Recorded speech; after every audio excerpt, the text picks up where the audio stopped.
नमस्कार। आज की इस वीडियो में हम देखने वाले हैं जो आप म्यूचुअल फंड्स में एसआईपी लेते हैं ना, सिस्टमेटिक इन्वेस्टमेंट प्लान, तो उसके लाभ क्या होते हैं और जोखिम क्या होते हैं, रिस्क क्या होते हैं, इन सब पर हम इस वीडियो में थोड़ा विस्तार से चर्चा करेंगे।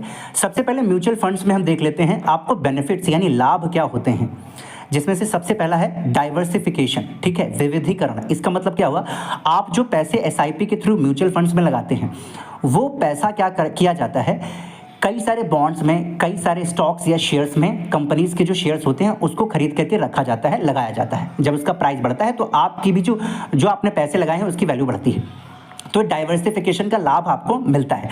दूसरा है प्रोफेशनल मैनेजमेंट। तो आपका पैसा जो प्रोफेशनल लोग होते हैं ना, व्यक्ति होते हैं, मैनेजर, वो हैंडल करते हैं, इसलिए बहुत ऐसा चांसेस होता है कि आपको फायदा होगा और साथ ही साथ लॉस बहुत कम होने का चांस रहता है। ऐसा अमूमन हर साल देखा जाता है, हर दूसरे तीसरे साल। उसके बाद है अफोर्डेबिलिटी।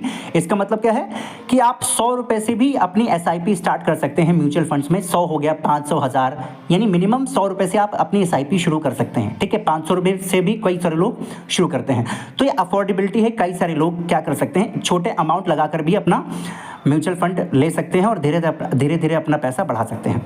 अगला है ट्रांसपेरेंसी। तो यहाँ पर ट्रांसपेरेंसी होती है, ऐसा कोई नहीं होता कि पैसे लेकर भाग जाते हैं, क्योंकि आप जानते हैं म्यूचुअल फंड्स के थ्रू क्या होता है, हमारा जो पैसा होता है वो स्टॉक्स में लगता है, शेयर मार्केट में, और शेयर मार्केट को कौन रेगुलेट करता है, सेबी। अब देखते हैं म्यूचुअल फंड्स के कुछ रिस्क भी हैं, जोखिम भी होते हैं। सबसे पहला मार्केट रिस्क।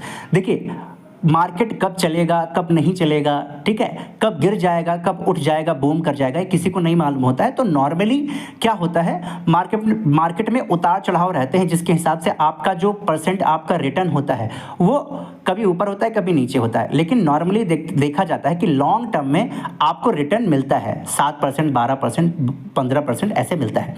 उसके बाद आता है हाई रिस्क फंड्स। तो ऐसे बहुत सारे और भी फंड्स होते हैं, जैसे आपने सुना होगा इक्विटी फंड्स।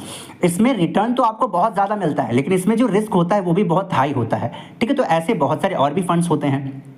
अगला है लिक्विडिटी रिस्क। कई बार ऐसा देखा जाता है कि म्यूचुअल फंड्स में लिक्विडिटी रिस्क पाई जाती है। लिक्विडिटी का मतलब होता है कोई आपने एसेट खरीद के रखा है, उसको तुरंत बेचकर कैश अपने हाथ में ले लेना। तो म्यूचुअल फंड में ऐसा नॉर्मली नहीं हो पाता है कि आपने बेचा तुरंत आपको पैसा मिल गया, थोड़ा सा समय लग सकता है इसमें।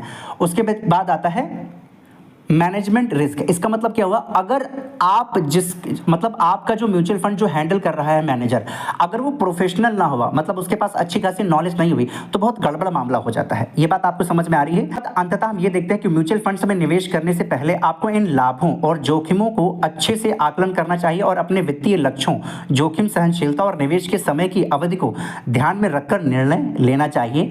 यानी अच्छे से जांच परख लो, जिस भी म्यूचुअल फंड में आप लगाने जा रहे हो, 5, 6 साल, 10 साल में उसने क्या परफॉर्मेंस अपनी दिया है, रिटर्न किस हिसाब से देता है, आपके पास कितना रुपया है, कितना आप रिस्क ले सकते हो, रिटर्न आप कितना चाहते हो, ये सारी कैलकुलेशन आपको कर लेनी है। उसके बाद ही किसी भी म्यूचुअल फंड में आपको पैसे लगाने हैं।